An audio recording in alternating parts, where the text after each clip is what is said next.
Nunca olvidaré ese domingo en Guadalajara.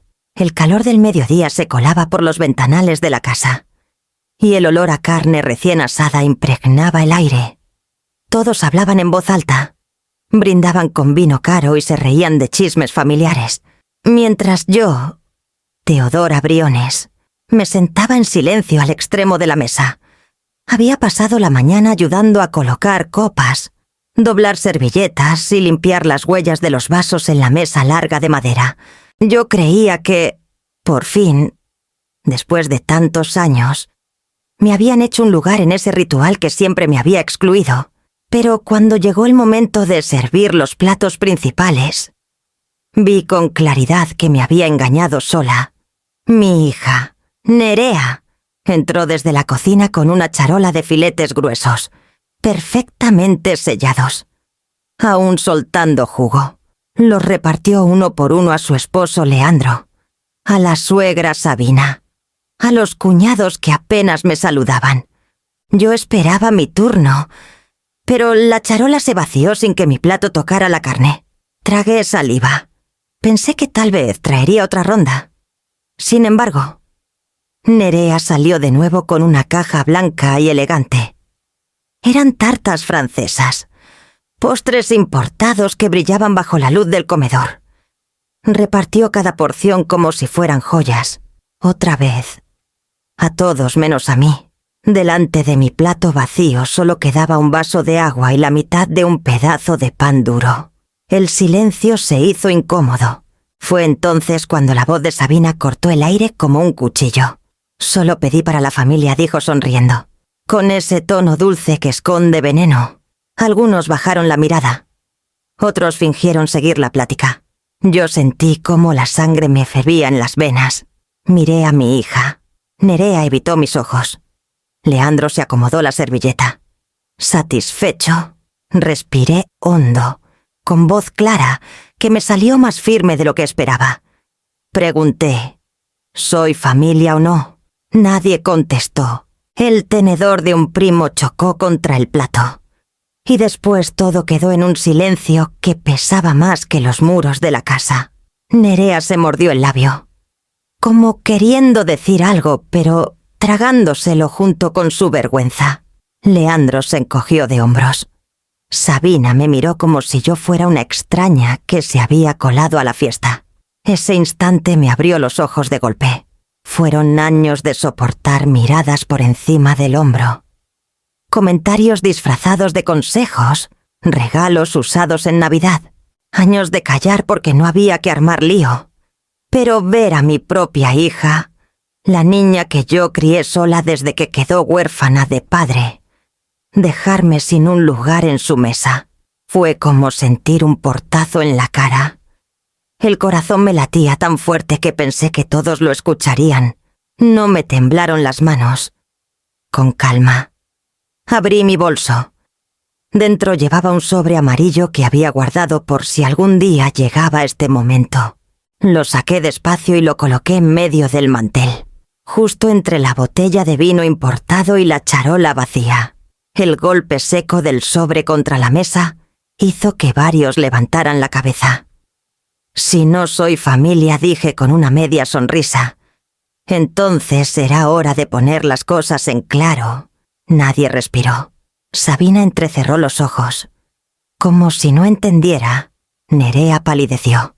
Y yo, sin bajar la mirada, me sentí más dueña de mí misma que en los últimos 20 años. El sobre seguía ahí, amarillo, como una amenaza muda. Y todos sabían que lo que contenía podía cambiar la historia de esa mesa para siempre.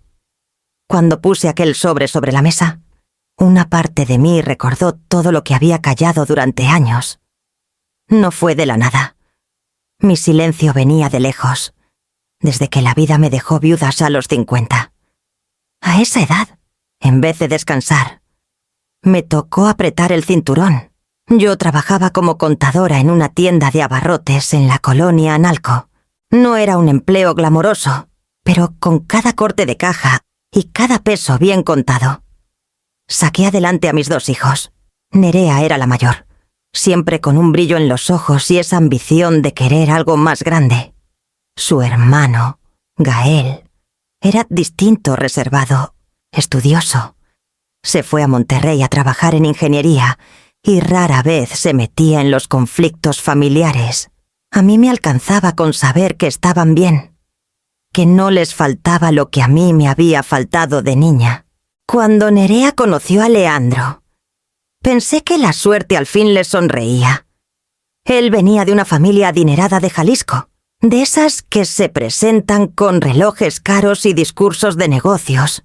La primera vez que lo vi, me saludó con un apretón de manos flojo, como quien se toca con alguien que no espera volver a ver. Me dolió, pero me dije que era impresión mía. Con el tiempo confirmé que no lo era. En la boda, celebrada en un salón enorme en Zapopan, todos estaban impecables, vestidos de etiqueta. Yo llegué con un traje azul marino que me costó meses pagar a crédito. Sabina, la madre de Leandro, me escaneó de arriba abajo y con una sonrisa envenenada me dijo: «Qué curioso, señora Teodora. Pensé que sería más alta». Reí nerviosa, pero en mi pecho sentí la estocada. Esa fue la primera de muchas. Desde entonces, Sabina me trató como a la señora del mercado. Nunca lo dijo con esas palabras, pero cada gesto lo gritaba. En cumpleaños, traía postres importados solo para los suyos. En las sobremesas, presumía viajes por Europa mientras me preguntaba, con falsa inocencia: «¿Y usted nunca pensó en estudiar algo más?». Yo respiraba hondo. Me acomodaba las manos sobre la falda y respondía tranquila: «Pensé en mis hijos, y con eso me alcanzó». Aguanté todo eso por amor a Nerea.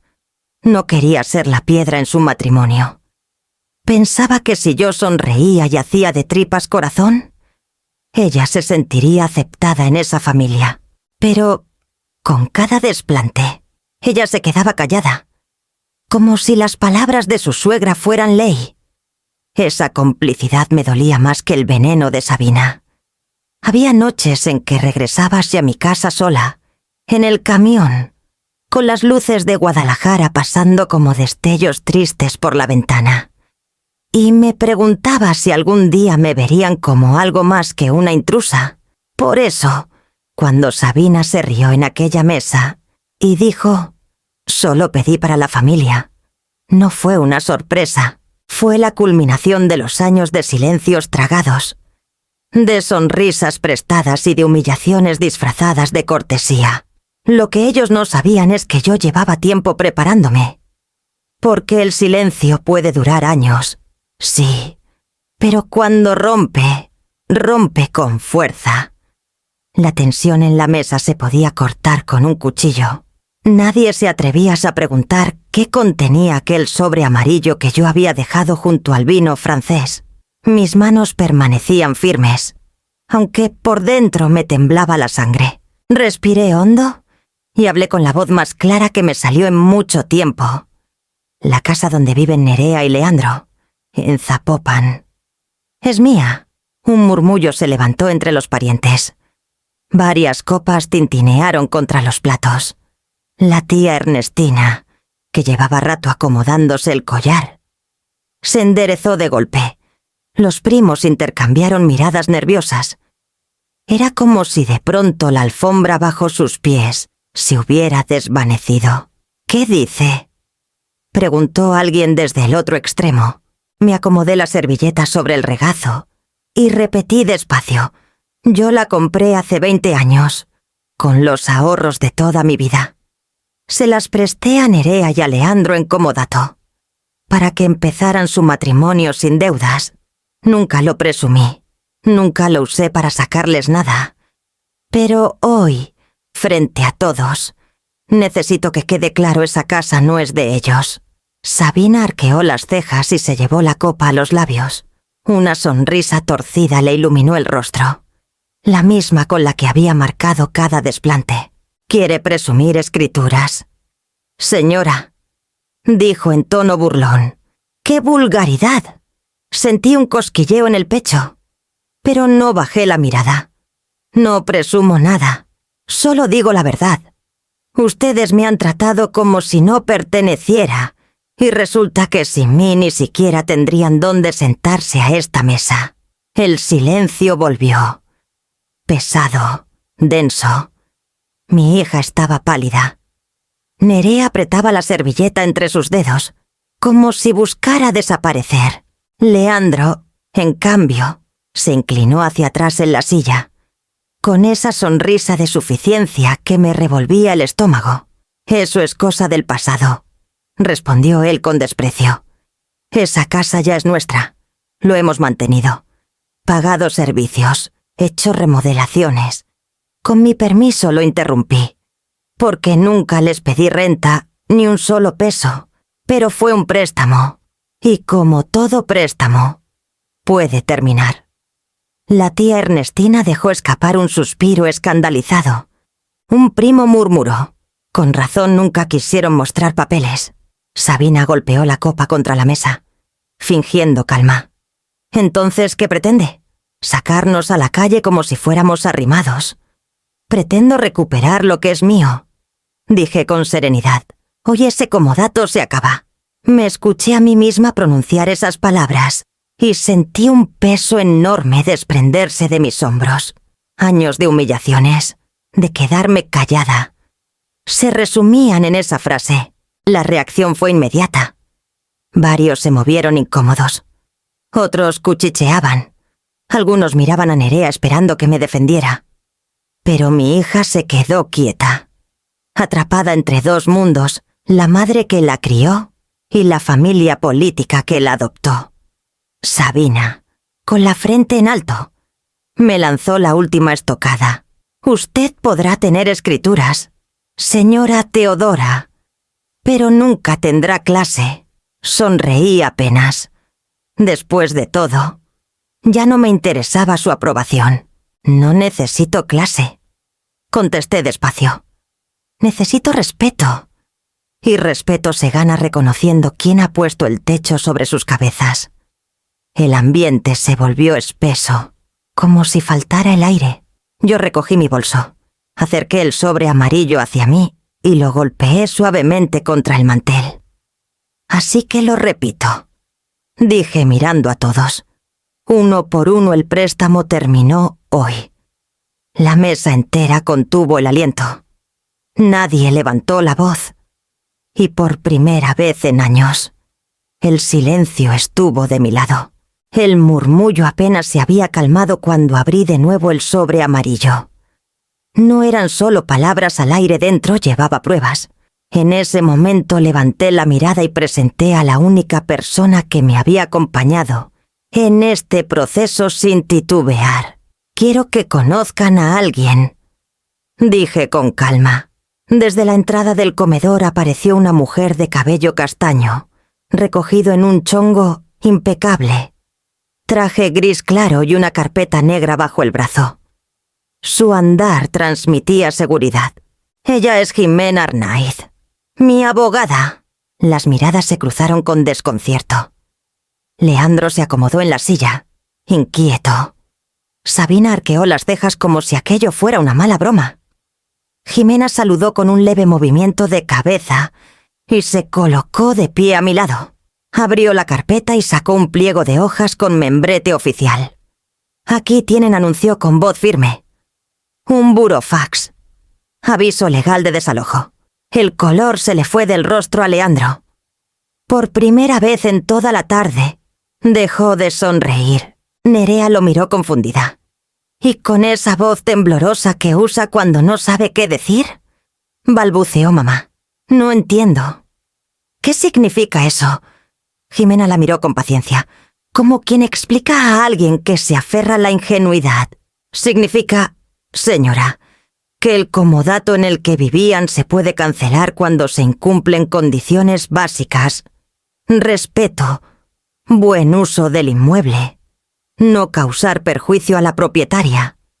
Y su madre tiene todo el derecho de exigir la devolución inmediata de la casa». La tía Ernestina soltó un jadeo y murmuró algo como: «Dios mío». Los primos cuchichearon. El ambiente se llenó de incredulidad. Leandro intentó recomponerse. «¡Esto es absurdo! Nadie puede sacarnos de nuestra casa así como así». Jimena sostuvo su mirada sin pestañear. «La ley en México lo contempla claramente. Señor Valcárcel, un comodato no da propiedad. Ustedes eran ocupantes por la voluntad de la señora Briones. Y hoy, esa voluntad cambió». Nerea me miraba con ojos suplicantes, como pidiendo una explicación distinta. Pero yo solo asentí, cansada de disfrazar la realidad. Sabina, con ese aire de superioridad que nunca pierde, intervino con ironía. «Y espera que le tengamos miedo a un cartero». Jimena cerró la carpeta con un clic seco.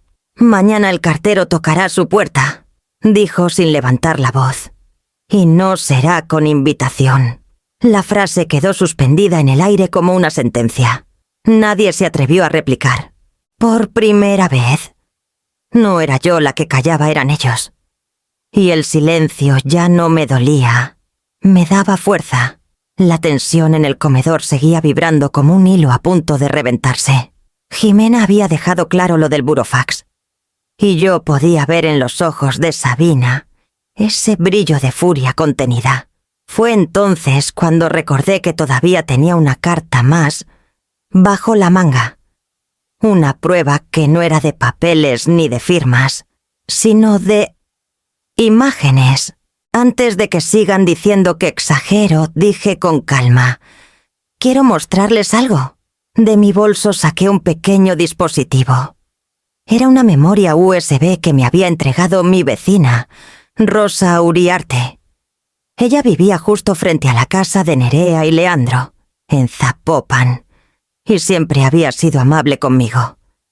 Una mujer sencilla, jubilada de la Secretaría de Salud, que cuidaba sus plantas en el porche y saludaba a todo el mundo. Un día, tomando café en su cocina, me comentó que tenía cámaras de seguridad frente a su casa. «Señora Teodora, no quiero meterme donde no me llaman», me dijo aquella tarde, con el ceño fruncido. Pero vi y escuché algo que me dolió. «Está grabado».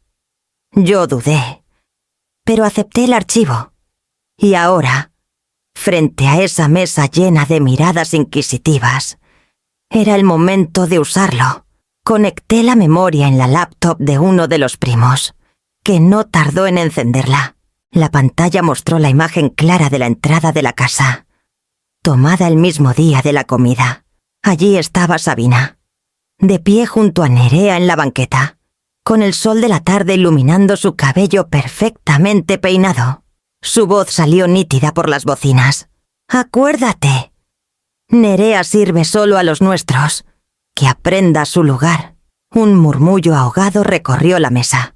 En el video, Nerea asentía con la cabeza, nerviosa, mientras sostenía la charola con los filetes.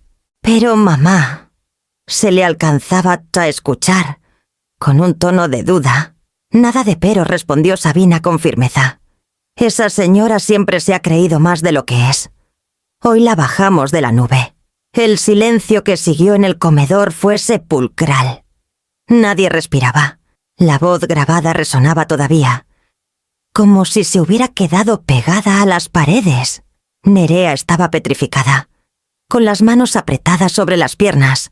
Leandro miraba a Sakiem, a su madre, incrédulo, como si recién descubriera que las humillaciones no eran juegos de salón, sino estrategias calculadas.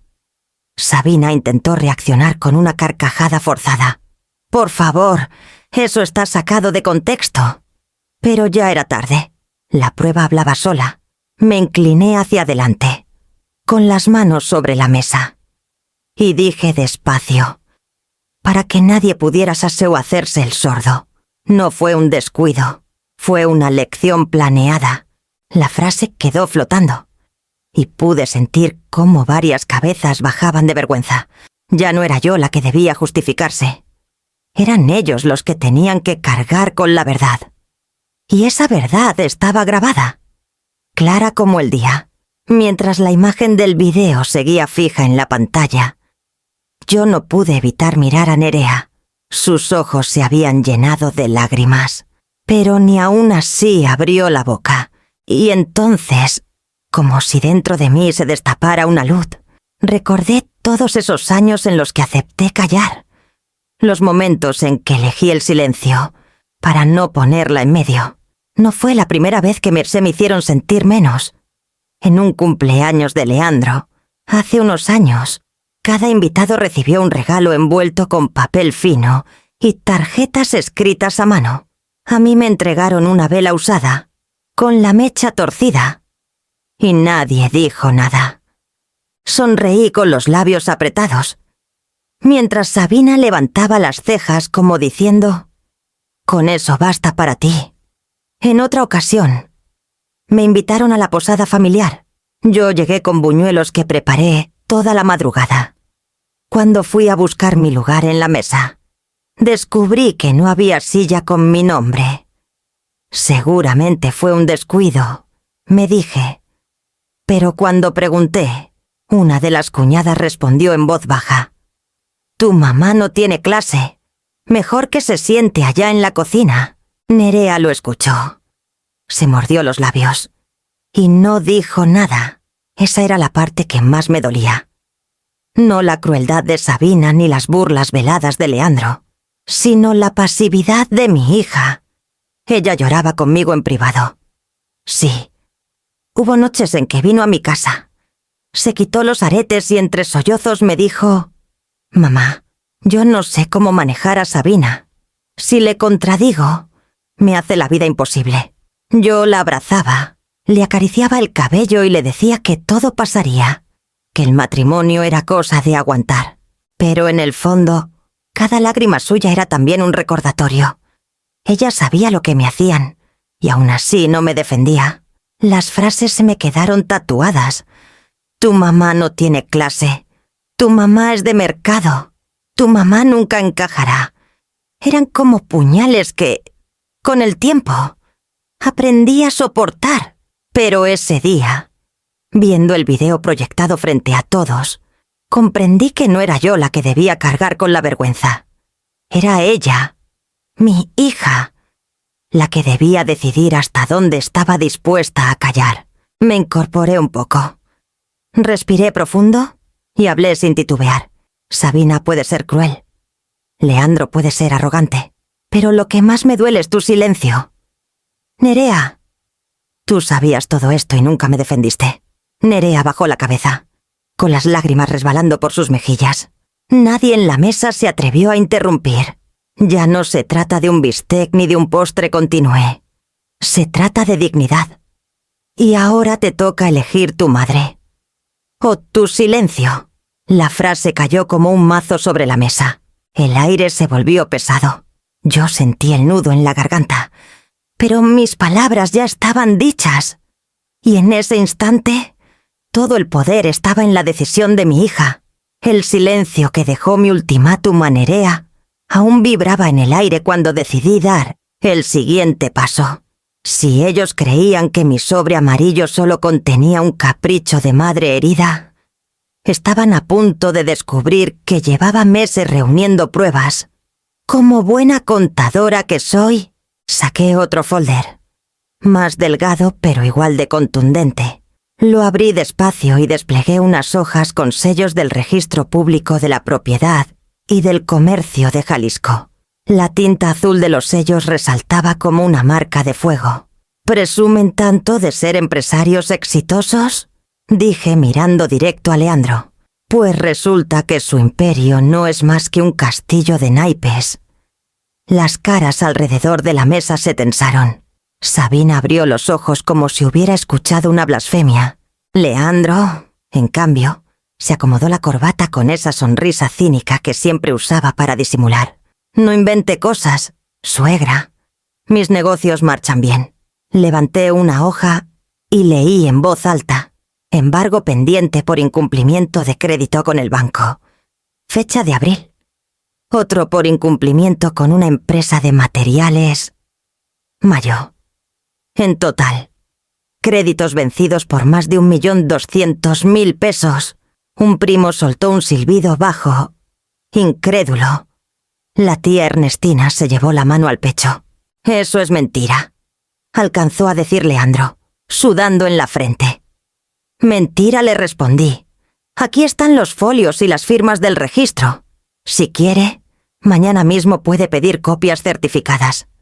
El rostro de Sabina se desfiguró. Intentó defenderlo. Mi hijo maneja inversiones. Esas cifras no significan nada. Yo solté una carcajada amarga. No significan nada. Pues dígame, Sabina, ¿por qué en los últimos meses yo he pagado sus cuentas de luz atrasadas? ¿O cree que no me doy cuenta cuando mi hija llega a pedirme dinero para emergencias? ¿Emergencias que resultaron ser su vida de lujos? Recordé con claridad las transferencias que hice, C3500, para evitar que les cortaran la electricidad, C7000 para la colegiatura de un sobrino político que nunca me dio las gracias. Y mientras tanto, Leandro paseándose en camionetas nuevas de más de C800.000 pesos, presumiendo en redes sociales restaurantes de moda en la avenida Chapultepec. Yo puse el techo, continué. Yo pagué las cuentas que ustedes ocultaban. Y ustedes, en vez de agradecer, me niegan un plato en su mesa. La rabia me hacía temblar. Pero no era rabia sola, era dignidad. Era cansancio acumulado. Leandro se levantó de golpe, tirando la servilleta al suelo. «Esto es un montaje», gritó. «Nadie me va a humillar frente a mi familia Jimena, mi abogada». Se adelantó con calma. «No es un montaje, señor Valcárcel. Son documentos oficiales. Y si usted insiste en negar la verdad, será el juez quien se lo explique». La tensión era tal que nadie probaba bocado. El vino en las copas parecía amargo de repente. Yo me incliné hacia el centro de la mesa, con voz baja pero firme, y dije: «Su imperio de cristal se va a quebrar antes del brindis». La frase quedó flotando, pesada como una campana que anuncia un final inevitable. Nadie rió, nadie respondió, y yo supe que, por primera vez, ellos estaban viendo la verdad desnuda. El rugido de Leandro todavía flotaba en el comedor cuando un golpe seco de bastón contra el suelo nos obligó a todos a callar. Era el tío Evaristo, hermano mayor de mi difunto esposo.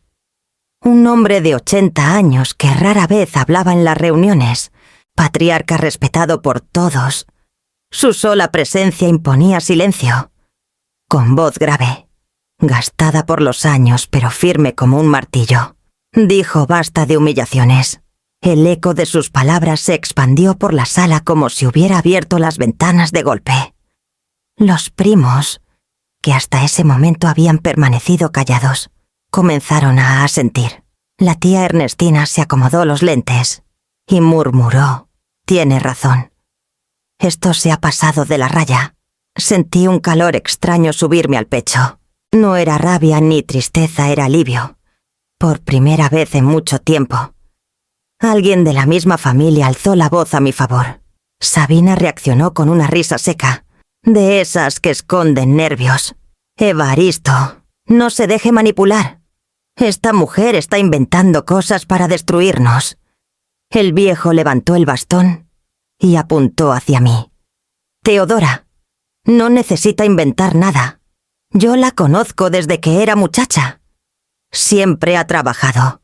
Siempre ha mantenido a sus hijos con dignidad. Y ustedes que han hecho despreciarla porque no presume títulos ni trajes importados».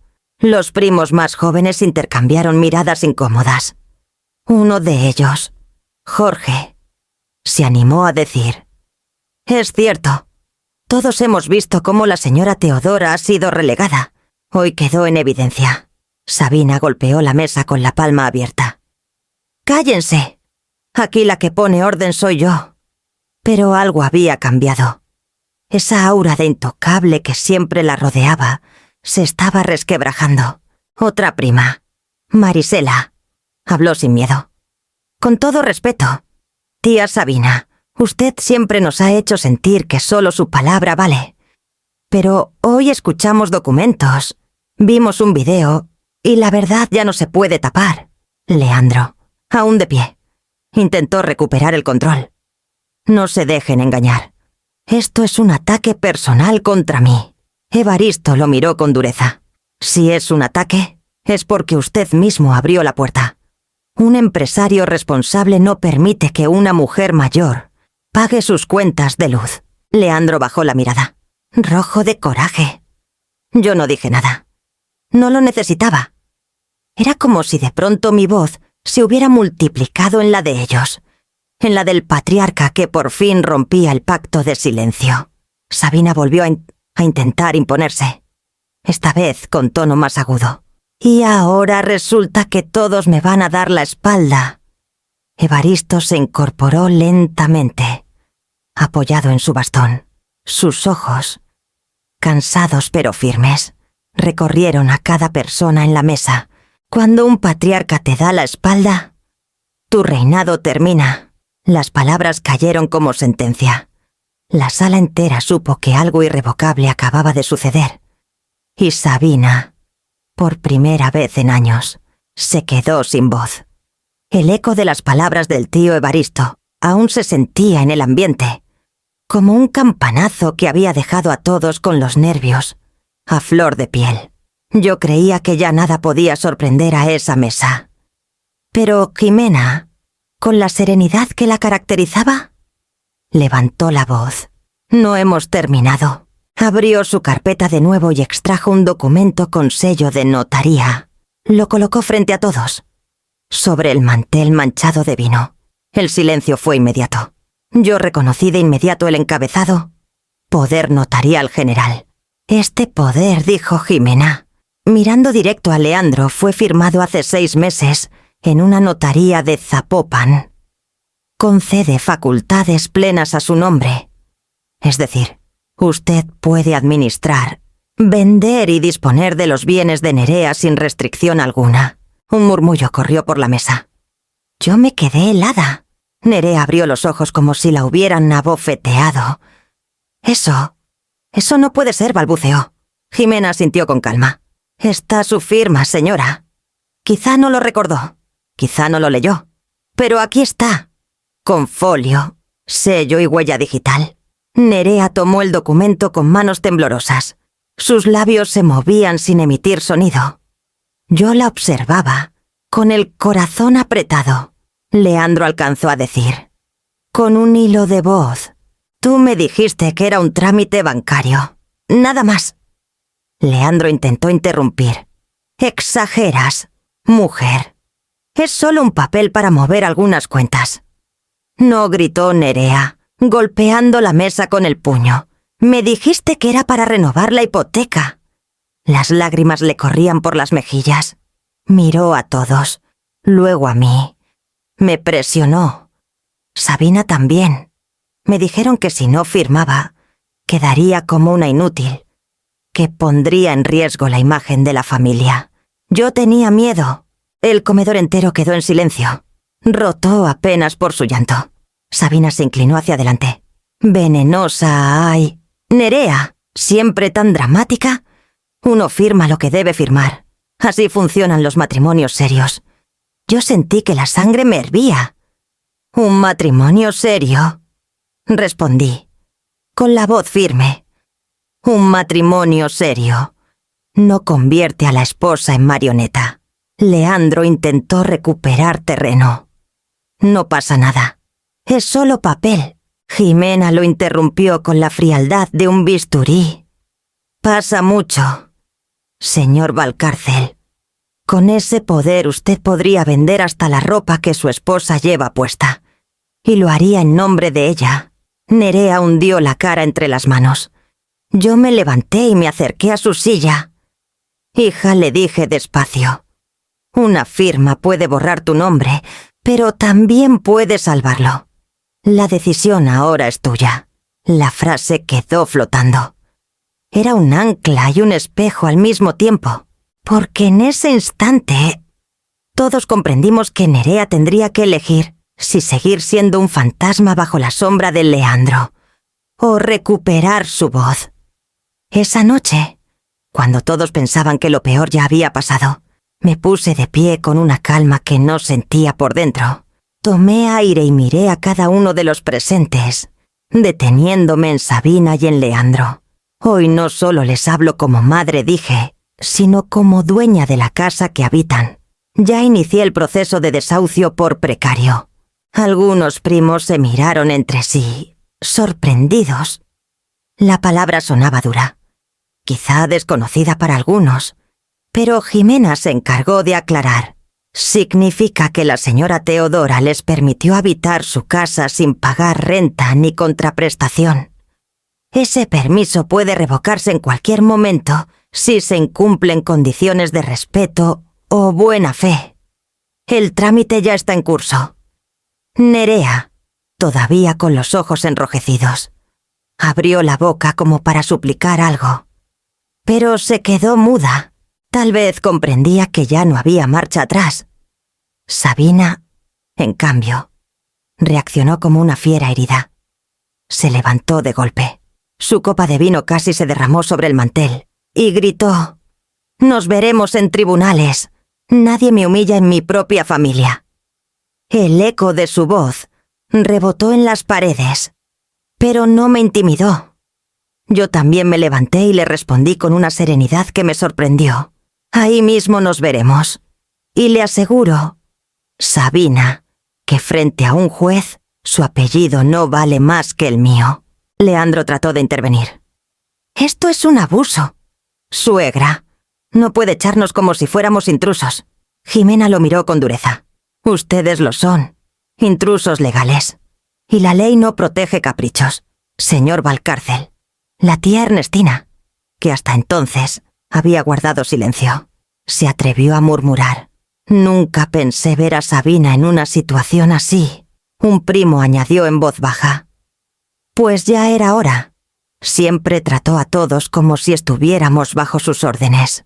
El ambiente estaba cargado, como antes de una tormenta. Nerea hundió la cara en las manos. Leandro caminaba de un lado a otro, como animal acorralado. Sabina respiraba agitada, incapaz de aceptar que alguien le quitara el control que había ejercido durante décadas. Yo recogí los papeles que Jimena había colocado sobre la mesa y los guardé de nuevo en el sobre amarillo. Sentí su peso en mis manos como si fuera una piedra que, por fin, había dejado de aplastarme y ahora se había convertido en mi escudo. «No me gusta llegar a estos extremos», dije despacio, «pero ustedes me orillaron. Durante años creí que callar era proteger a mi hija. Ahora entiendo que callar fue regalarles poder. Ese error no lo vuelvo a cometer». Sabina bufó. «Usted no sabe con quién se está metiendo». La miré directo a los ojos. «Sé exactamente con quién. Con alguien que confunde dinero con dignidad. Y dignidad es lo que hoy vengo a defender». El silencio fue absoluto. Nadie se atrevió a levantar la voz. Yo sabía que la guerra apenas empezaba, pero ya no tenía miedo. Con un hilo de ironía, añadí antes de sentarme: «Prefiero un juez que un yerno con sonrisa falsa». Y esa frase, dura y afilada, quedó clavada en el aire como la promesa de que la batalla se libraría en un terreno donde por fin todos seríamos iguales. Los días siguientes fueron un torbellino. Apenas iniciamos el proceso de desahucio. Leandro comenzó a mover sus piezas como el ajedrecista que siempre creyó ser.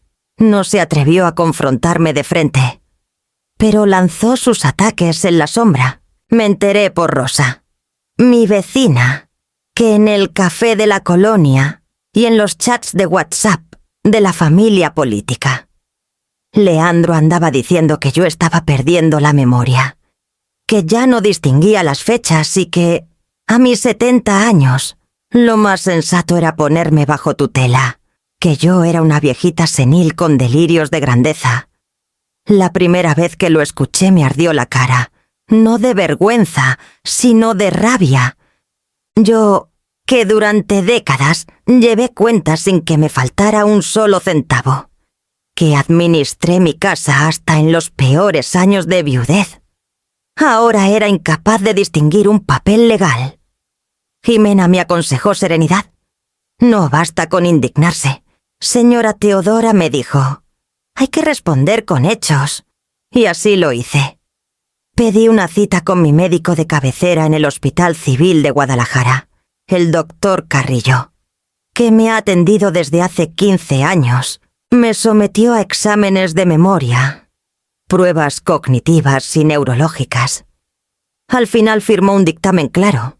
La paciente se encuentra en plenas facultades mentales, sin evidencia de deterioro cognitivo. Ese documento lo presenté en la siguiente reunión familiar, convocada por el propio Leandro en un salón de eventos donde pensaba exhibirme como un estorbo. Recuerdo cómo sonreí al verme llegar, seguro de que yo misma confirmaría su historia con alguna torpeza. Pero no fue así.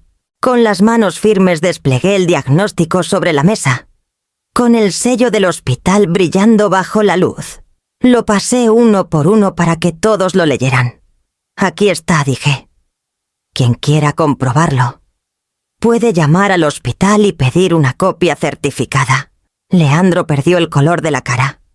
Intentó reírse, pero la risa le salió forzada. Los médicos siempre protegen a sus pacientes. Y también protegen a quienes no lo son. Intervino el tío Evaristo, levantando las cejas. Porque esto está firmado por un especialista. No veo dónde está la senilidad. Sabina intentó rescatar la situación, pero esta vez los primos no la siguieron. Al contrario, uno de ellos, Jorge, comentó difamar así a una mujer mayor. No solo es bajo, es un delito. Yo asentí y miré directo a Leandro. Difamación, exactamente.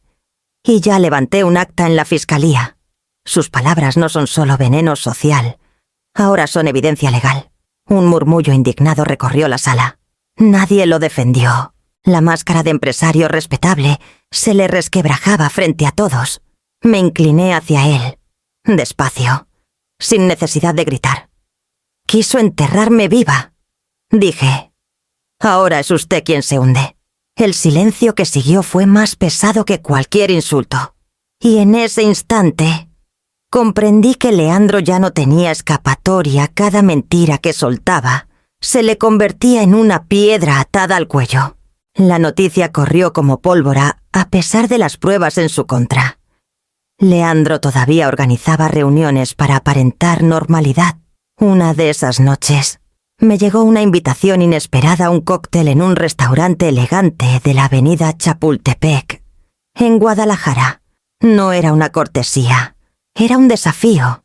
Quería mostrar que seguía en control, que ni burofax ni denuncias podían sacudir su reino de cristal. Fui, no por gusto, sino porque aprendí que a veces hay que ver a los enemigos de frente. Llegué acompañada de Jimena, que con su porte sereno imponía más que cualquier guardaespaldas.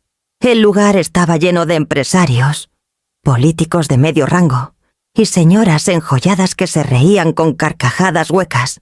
Las luces eran cálidas. La música de jazz en vivo intentaba darle elegancia al ambiente, pero debajo de esa superficie flotaba la tensión. Leandro apareció con su eterna sonrisa falsa y un traje demasiado ajustado. Al verme, se acercó con copa en mano. «Mire nada más», la suegra combativa dijo con sorna. «¿Vino a celebrar conmigo, vine a presenciar?», contesté tranquila. «No todo lo que se celebra termina bien». Sabina también estaba ahí, con un vestido de seda color vino y el cuello erguido como si pudiera desafiar la gravedad. Me dedicó una mirada que quiso ser de desprecio, pero que yo sentí más bien como un ruego que nada estallara esa noche. Y entonces ocurrió, justo cuando un mesero pasaba con charolas de canapés. La puerta del restaurante se abrió de golpe. 4 agentes de la policía fiscal entraron con chalecos oscuros y carpetas en mano. El murmullo se apagó al instante. Solo quedó el repiqueteo de los cubiertos que cayeron al suelo. «Señor Leandro Valcárcel», preguntó uno de ellos en voz alta. El salón entero giró hacia él. Leandro intentó sonreír, pero la mueca se le congeló. «¡Soy yo!». «¿Qué pasa?». El agente sacó un documento con sello oficial. «Queda detenido por fraude fiscal y falsificación de documentos notariales». Un grito ahogado salió de la mesa más cercana. Sabina se levantó de golpe. «¡Esto es una equivocación! Mi hijo no ha hecho nada». Pero los oficiales ya lo tenían rodeado. Uno de ellos le colocó las esposas con un clic metálico que resonó más fuerte que la música. Los comensales comenzaron a murmurar. «¿Escuchaste? ¿Fraude?», susurró una mujer. «Siempre lo sospeché». «Nadie prospera tan rápido sin ensuciarse», dijo otro. Leandro forcejeó. Trató de zafarse, pero las esposas brillaban bajo la luz del restaurante como si fueran joyas retorcidas. Lo vi bajar la cabeza, la soberbia hecha añicos. Yo no me moví, solo lo observé, con una calma que jamás imaginé tener frente a un espectáculo así. «Las esposas de metal pesan más que las de oro», murmuré para mí, pero lo suficientemente fuerte para que Sabina lo escuchara. Ella se quedó helada, sin réplica. Por primera vez, su reinado de apariencias había sido quebrado por algo que ni su apellido ni su dinero podían tapar la ley. La detención de Leandro se volvió tema de sobremesa en todo Guadalajara, en los cafés, en los mercados, hasta en los pasillos del hospital donde iba Siteta a mis revisiones. Escuchaba su nombre acompañado de la palabra fraude. Yo no lo buscaba, pero la noticia me alcanzaba como un eco, imposible de callar. La foto de él esposado en la avenida Chapultepec era ya un chisme que ardía en los celulares de medio mundo. Y en medio de esa tormenta apareció Nerea. Era una tarde tibia. Yo estaba regando mis macetas en la terraza cuando la vi acercarse desde la calle. Caminaba con pasos inseguros, encorvada, como si llevara un costal invisible en los hombros. Su cabello, siempre cuidado, estaba recogido de cualquier manera. Su rostro, pálido, con las marcas de noches en vela, llevaba un bolso colgado del brazo. Pero al llegar al pie de la escalera, lo dejó caer sin fuerza. Como quien se rinde. «¡Mamá!». Me llamó, con una voz que apenas era un susurro. Subió los escalones tambaleándose y apenas me tuvo enfrente. Se cubrió la cara con las manos. Comenzó a llorar como cuando era niña y se despertaba asustada por una pesadilla. La abracé. Y en ese instante sentí que el tiempo se confundía. Tenía frente a mí a la mujer que me había herido con su silencio. Pero en mis brazos temblaba la niña que alguna vez juró que nunca me dejaría sola. «No soporto la vergüenza», sollozaba entrecortada. «La gente me mira en la calle. Cuchichean en el mercado. Las vecinas me cierran la puerta. Todos dicen que soy cómplice, que me casé con un delincuente. Y tal vez tienen razón». La escuché en silencio, acariciándole el cabello como hacía cuando venía de la escuela, con miedo de mostrar una mala calificación. Esta vez, sin embargo, no podía resolverlo con un «no pasa nada». «Hija, esta vez sí pasaba». «No tengo a dónde ir», continuó. Sabina me dio la espalda. «Los parientes de Leandro fingen que no me conocen, y yo no puedo más. Mamá». La apreté contra mi pecho. Sentí la fragilidad de su cuerpo, la desesperación que se le escapaba en cada lágrima. Una parte de mí quiso decirle: «Quédate. Aquí tienes tu casa, aquí siempre cabes». Pero otra parte, la que llevaba décadas callada, me recordó que no era tan simple. Me separé un poco y la miré a los ojos. «Hija, yo te quiero con toda mi alma. Pero el perdón no se da con lágrimas, se gana con actos». Nerea me sostuvo la mirada apenas unos segundos antes de bajar la vista. Sus manos buscaron las mías con desesperación. «Haré lo que sea, mamá. Solo no me dejes sola ahora». ¿De verdad harás lo que sea?, le pregunté, dejando claro que esa promesa no podía ser ligera. Asintió con la cabeza, con un hilo de voz. Lo que sea. Respiré hondo. Caminamos hacia la sala y le señalé la puerta del cuarto pequeño que solía ser de Gael cuando venía de visita. Las paredes todavía tenían fotos de su adolescencia y una repisa llena de libros gastados.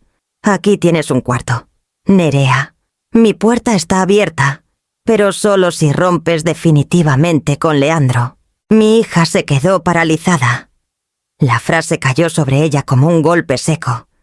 Vi cómo luchaba contra su propio corazón, entre el miedo a soltar lo que conocía y la necesidad de salvarse. «Mamá», susurró, «no sé cómo hacerlo». Pasé tantos años siguiéndolo, creyendo en sus promesas, que ahora me siento perdida. Me senté junto a ella. Se empieza por un paso. Uno solo. Decirle hasta aquí. Llenar tus manos de lo que te pertenece, tu voz, tu libertad. Yo no puedo darlo por ti. Se tapó el rostro con las manos y volvió a llorar. No era el llanto desesperado de hacía unos minutos, sino un desahogo más hondo, como si su alma estuviera limpiándose. Pasamos largo rato en silencio. Afuera, un vendedor de tamales anunciaba su mercancía con el altavoz, recordándome que la vida seguía, que el mundo no se detenía por nuestros dramas, y en ese contraste absurdo, yo esperaba, finalmente. Nerea levantó la cara. Sus ojos estaban hinchados, pero en su mirada apareció un destello nuevo. Frágil, pero real. Lo voy a hacer. Mamá, voy a dejarlo.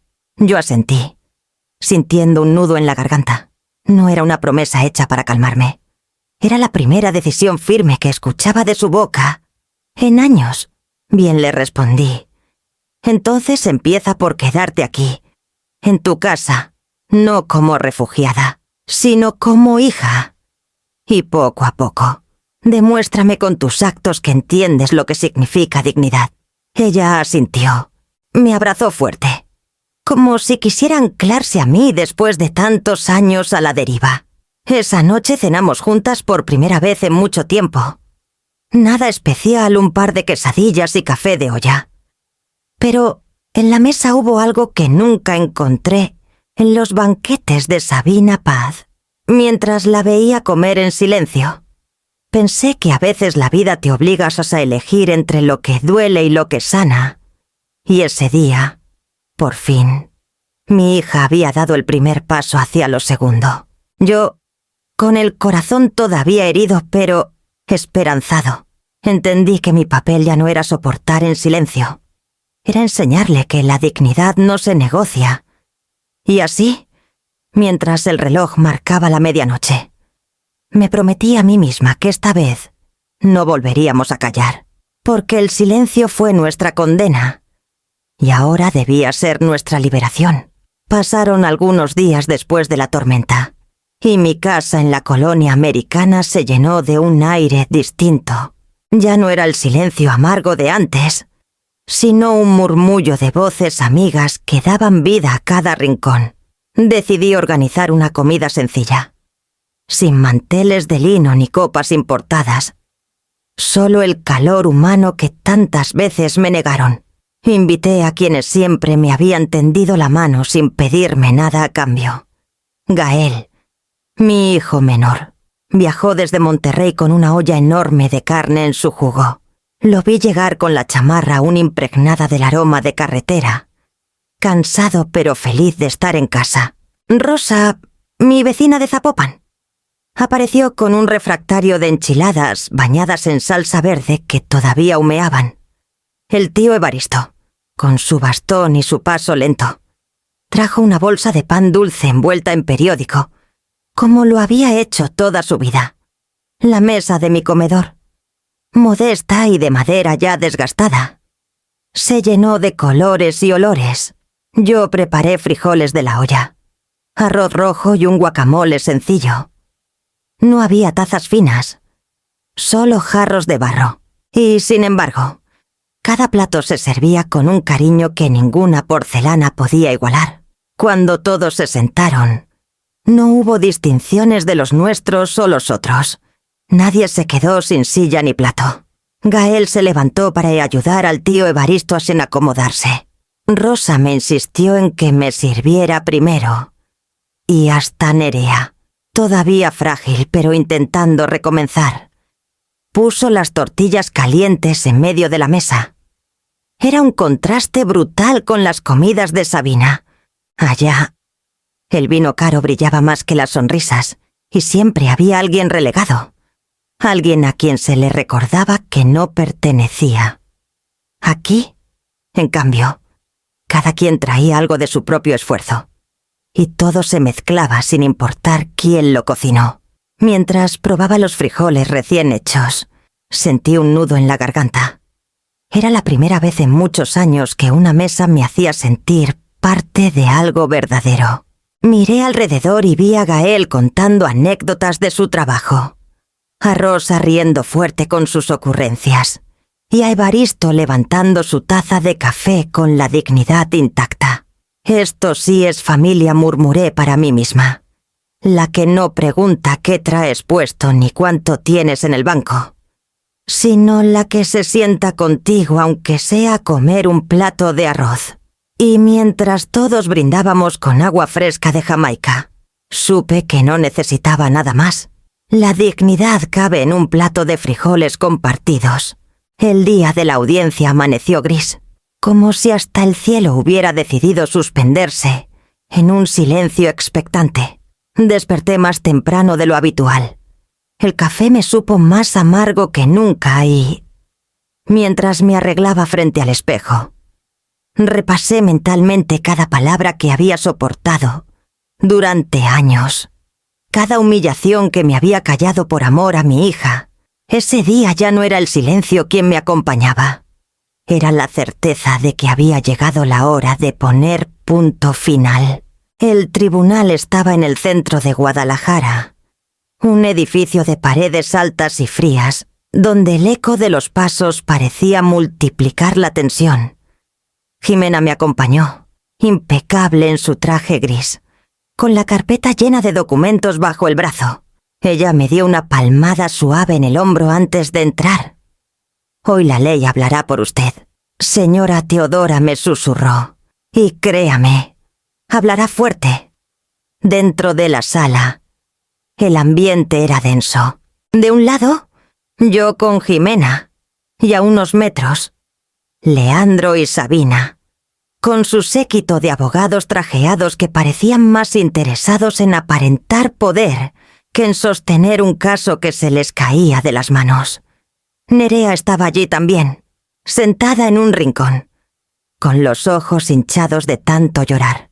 Su rostro era un espejo de contradicciones: vergüenza, miedo, cansancio y un atisbo de resignación. El juez, un hombre de lentes gruesos y voz serena, abrió la sesión repasando el expediente. Escuché cómo mencionaba el comodato firmado hace 20 años, la revocación debidamente notificada por burofax, los embargos que arrastraba Leandro, las pruebas de difamación en mi contra y, finalmente, el video aportado por Rosa. Cada palabra reforzaba lo que yo ya sabía. La verdad estaba de mi lado. Los abogados de Sabina intentaron defender lo indefendible. Alegaron que había uso de buena fe, que yo abusaba de mi edad para generar compasión, que la casa era parte del patrimonio familiar, porque ahí habían crecido los hijos de Nerea. Yo apreté los labios y respiré hondo. Hablaron de sentimientos, pero nunca pudieron mostrar un solo documento que contradijera lo que llevaba en mi carpeta. Cuando fue el turno de Jimena, se levantó con paso seguro. Explicó con claridad que un comodato no genera propiedad, que los ocupantes dependían exclusivamente de mi voluntad, que los incumplimientos eran evidentes y que la ley era contundente. Cada frase suya era como un clavo en el ataúd de las excusas de Sabina. El juez escuchó todo en silencio. Finalmente, Con un golpe del mazo, pronunció la sentencia. Se declara terminado el comodato. La propiedad de la señora Teodora Briones queda reconocida de manera plena. El señor Leandro Valcárcel pierde todo derecho de posesión sobre el inmueble. La señora Nerea Valcárcel de Briones contará con un plazo de 60 días naturales para desocupar la vivienda. Sentí que un peso de toneladas se desprendía de mis hombros. No era alegría lo que me invadió, sino una paz profunda. Una certeza de que, al fin, la justicia ponía cada pieza en su lugar. Leandro se levantó furioso. Los labios apretados, los ojos encendidos de rabia. Quiso gritar algo, pero su propio abogado lo detuvo con una mano en el brazo. Sabina, en cambio, no contuvo la furia. Golpeó la mesa con el bolso y lanzó una mirada cargada de odio. «Esto es una farsa», escupió. «Una farsa». El juez la ignoró con la calma de quien ya está acostumbrado a berrinches. Jimena apenas esbozó una sonrisa discreta. Yo solo la miré a los ojos y, con voz baja pero firme, le respondí: «Lo que es una farsa es haberme negado un lugar en la mesa de mi propia hija. Hoy esa farsa se acabó». Sabina recogió sus cosas y salió de la sala dando portazos. Como reina destronada que no acepta que su corona se ha oxidado. Leandro la siguió, murmurando maldiciones. Nerea permaneció sentada, con el rostro hundido en las manos. Me acerqué a ella despacio. «Hija», le dije, «el juez no te condenó. Te dio tiempo. 60 días para decidir qué quieres hacer de tu vida. Esa casa ya no es tuya, pero aún puedes construir un hogar limpio, lejos de quienes te arrastraron a la mentira». Nerea levantó la mirada, los ojos empañados. «Mamá, no sé cómo empezar».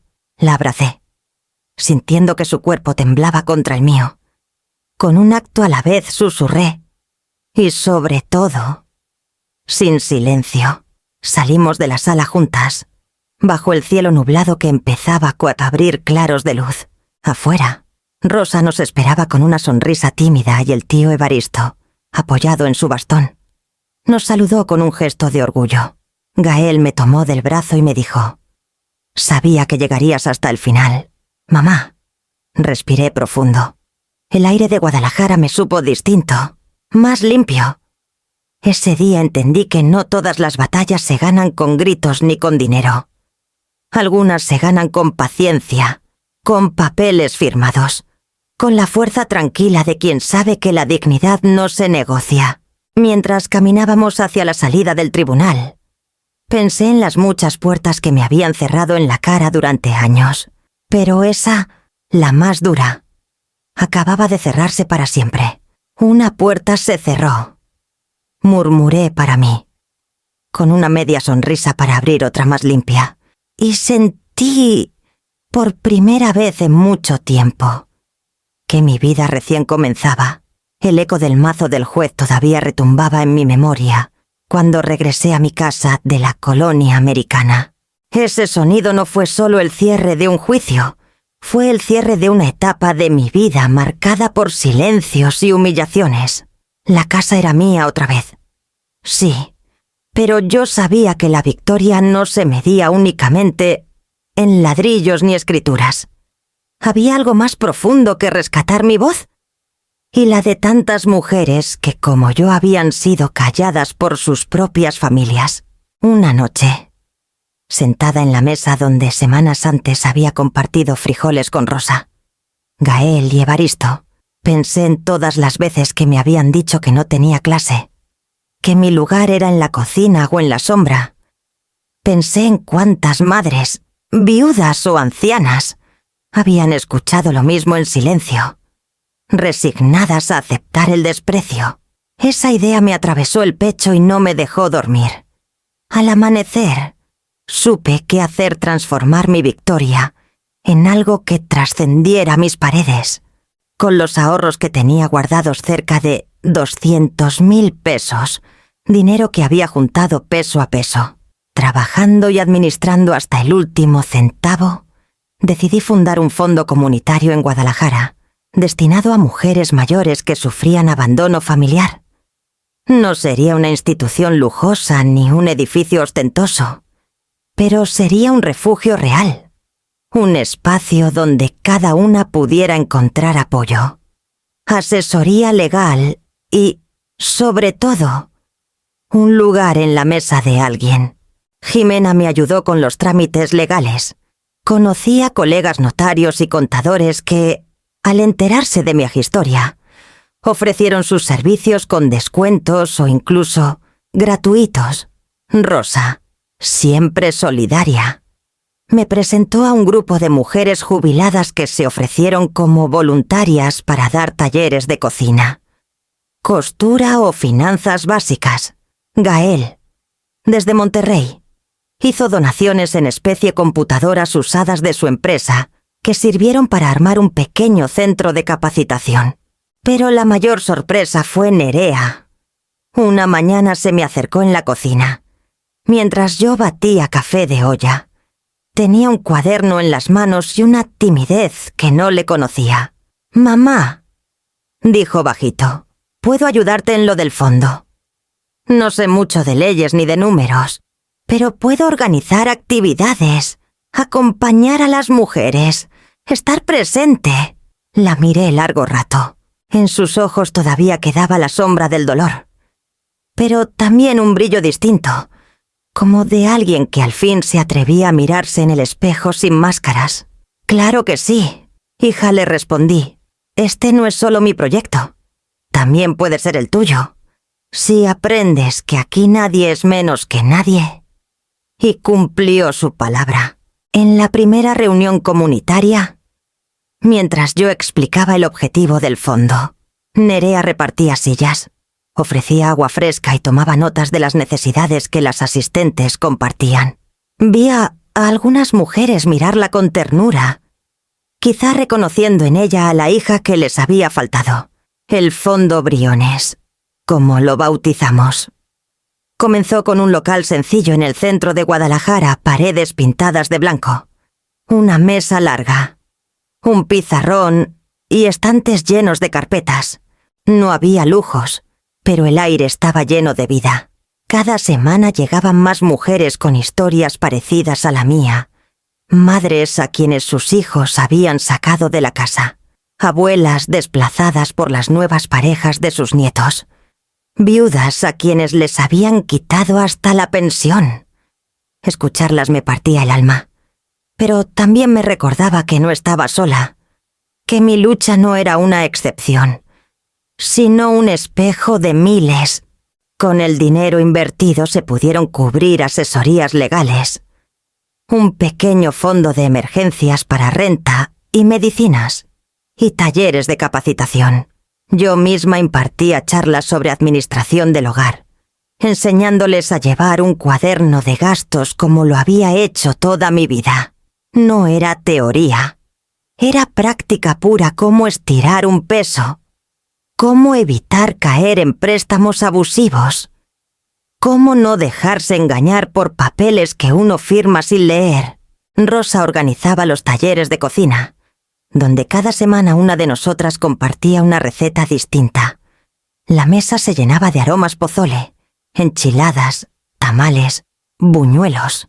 La comida era excusa para algo más grande: reír, compartir, volver a sentirse parte de algo.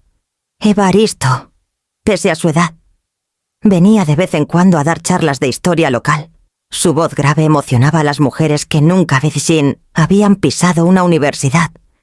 Y él repetía siempre: la memoria no pertenece a unos cuantos, nos pertenece a todos. Y allí estaba Nerea, sentada entre ellas, escuchando, tomando apuntes, cargando cajas de despensa sin quejarse. A veces la sorprendía mirando en mi dirección con una mezcla de arrepentimiento y orgullo. Yo no le pedía palabras, porque sabía que su forma de sanar estaba en sus actos. Un día, al terminar una sesión, me acerqué a ella. «¿Sabes, hija?», le dije, «este fondo no es solo para ayudar a otras, También es una forma de ayudarte a ti misma a encontrar tu voz. Ella sonrió. Con los ojos húmedos, gracias por darme otra oportunidad. Mamá, la abracé fuerte. No era el perdón lo que nos unía en ese momento. Era la construcción de algo nuevo, distinto, donde no había lugar para humillaciones ni silencios cómplices. Mientras cerraba las puertas del local aquella noche, miré la mesa comunitaria, aún con platos vacíos de frijoles y arroz compartidos. Me invadió una sensación de justicia que no venía de un juez, sino de la vida misma. El mismo dinero que usaron para humillarme, murmuré, acariciando las llaves del fondo. Hoy sirve para levantar a otras. Y con esa certeza, supe que el legado Briones recién comenzaba.